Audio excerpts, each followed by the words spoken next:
Now, there is a citizen journalist in the UK called Jack Roworth, and he might be the most unhinged man ever. He pursues people in the street, which is funny, but his story is actually a lot darker than you would think, looking back far enough. He's actually a reformed lolcow, so this one actually does go to some weird places. For now, though, we'll just cut to the chase, because he's probably best known for one specific interview. David, what do you think to the current standard of officiating in the Premier League? What do you think to the current standard of officiating in the Premier League, David?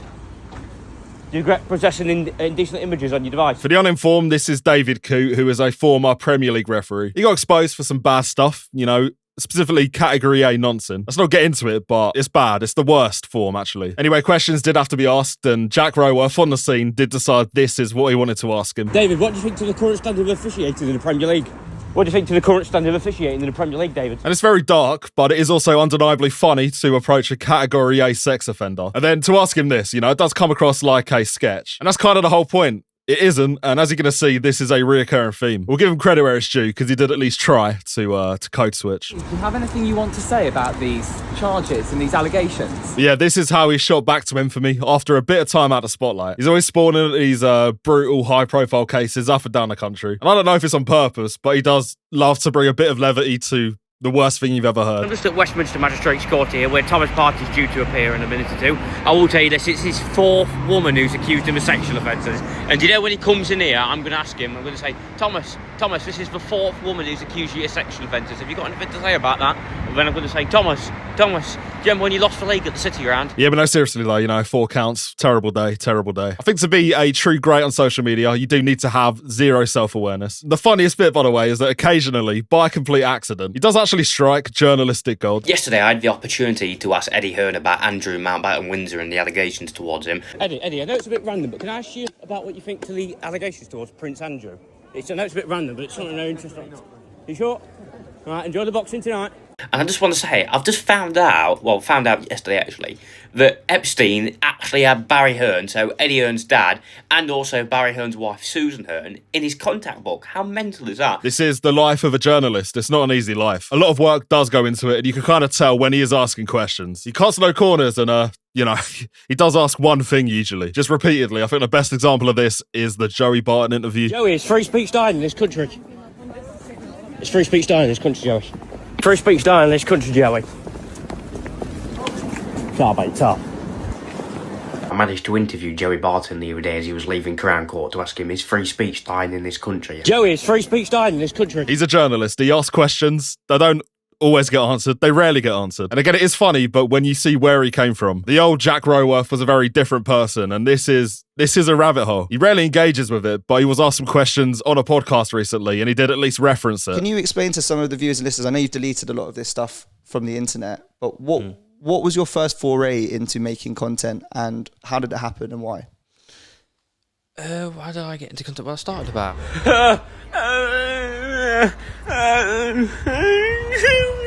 I don't know how I've missed this in the past, but this was a rabbit hole for me as well. You search his name on TikTok alone, and these are the suggestions you do get. Obviously, the David Coote interview, but then it gets a little bit weirder. Jack Roworth sick on bed, Jack Roworth Sheffield. By the way, don't look up what happened on Sheffield. I did, and it cannot go in the video. Before we do go down this, though, we'll at least let him say his side of the story on some of this. Because first, you do need to realise what kind of world he came from. Hit someone around the head with a glass of did. Bloody hell. You glassed somebody?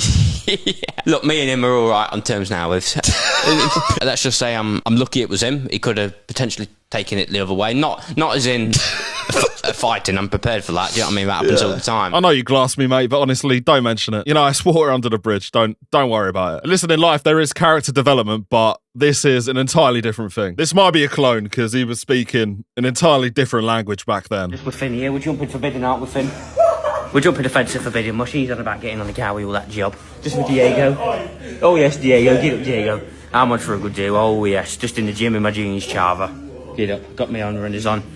Been punching the bag chava, been lifting weights. This guy might have more archives in the Vatican, because you look back, it's just like fragments. Downfall Jack Roworth reacting to getting spiked in Bangkok. The downfall Jack Roworth reacting to the sex hotel in Ukraine. And I mean, if you're there, you might as well. There's a digital footprint, and then there's this. It's costing 500 quid, mate. I've just been scammed with 700 quid for not even 45 minutes, mush. I'm telling you now, this city is a scam, you know what I mean? And I'm not speechless, but it's kind of hard to say anything about this. It is exactly what you can see. People watching this are probably going to know a lot more than me, so let me know in the comments what I'm missing here. One thing is at least clear, he clearly was an alcoholic on another level. Type. Oh, you won't. You might as well finish it now. You might as well. No, what have I done? That much of a dickhead. No, what have I done? What have I done? No, are you actually that much of a dickhead? I didn't mean to do that. I didn't mean to do that. Brad! And the glass is on the table, no big deal. Could have been embedded in somebody's skull after what we heard earlier, so we'll take what we can get. His real downfall, though, did come with the football, and this is a hero's journey, so he does redeem himself eventually. But it got bad. It got pretty bad, clearly. Scared to stay up, and hey, we're off to Burnley. I feel peevish, Chavy. Oh, hi, Chavy. We're on for a push, Chavy. We're going to score some goals, Chavy. It's kind of hard in retrospect to piece together exactly what happened. I mean, this could have been from any sesh, but eventually he did have to face the consequences. They're calling it the day the music died, and for a lot of people, this was emotional. Harry Toffolo. I'll be truthful, Mush. What happened yesterday was not good at all. Because I might not be able to go to Forest next season, I might, because of it. I tried running onto the pitch, Chavy. I know it's not good. I was pissed out, and that's no excuse. It's no excuse. But And it's a bit harsh, really. You know, he said he was sorry. Clearly, I think he just wanted to ask some questions. What do you think of the current standard of officiating in the Premier League, David? Yeah, obviously he did get banned, and this is the pivotal moment, really. He actually recorded getting the news, and again, it is very funny just to listen to the reasoning. Causes negative images or embarrassment to the club. Okay, and you being sick on the train on the way back in your Forest shirt after Man City away is embarrassment to the club. So yeah, rock bottom, but if we're being real, this is probably the best thing that ever happened to him. You've already seen what's to come, but this clearly necessitated some kind of lifestyle change. And you know, I wouldn't exactly put it like he did, but he did make some changes. So I've got some news. The other day, obviously, I was out blood the other day, which I told you all about, and the doctor, fair play to the doctor, his son boy.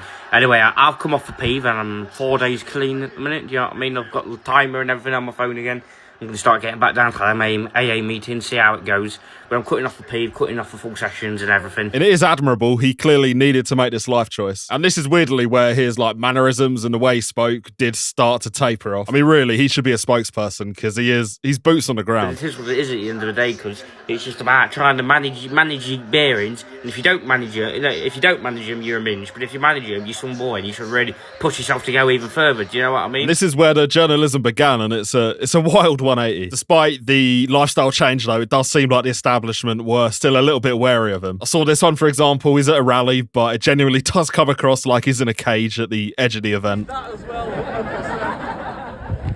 That's what this campaign is always about. It's also not all been great either, because when you give up like such a life-defining addiction, obviously you kind of need to replace it with other vices. And Jack Roworth, his new vices aren't great. This guy is still so unhinged that you've got like articles being made about his diet. Normally I'd say that's stupid, but I think in this case it might be justified. Some of these meals, mate, like honestly, it does kind of explain how he has so much energy for this journalism. Nicola, do you still love Peter Murrell after everything which happened? Do you still love Peter Murrell?